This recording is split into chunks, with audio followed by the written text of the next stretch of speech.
हा भ्रमाचा जो भोगळा आहे त्यांचा, आता ती बस छोटी होती का मोठी होती त्याच्यावर लक्ष देण्यापेक्षा आमच्याकडे जे मेरिटचे उमेदवारी येणाऱ्या महानगरपालिकेत महाविकास आघाडीचा महापौर असेल आणि सत्ता अखंड 5 वर्ष राहील इतकी ताकदीचे नगरसेवक आपल्या महाविकास आघाडीचे निवडून एवढं आत्मविश्वास अध्यक्ष आहे. तुम्ही सर्वे करून त्यांना लोक अप्रोच होत आहेत आणि चांगल्या पद्धतीनं संख्या आमच्याकडे आहे. त्यामुळं नाही सगळीकडे तुल्यबळ उमेदवार आहेत, निवडून येणारे उमेदवार आहेत. त्यामुळं मी मगाशी म्हणालो त्याप्रमाणे कदाचित वाटेल, पण लोकांची प्रचंड नाराजी भारतीय जनता पक्ष आणि त्यांच्या घटक पक्षांच्यावर आहे.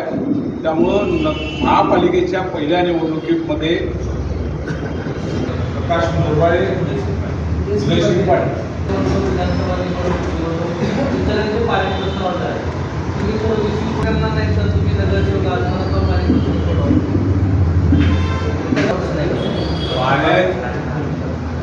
मला एक थोडासा मुद्दा विचारायचा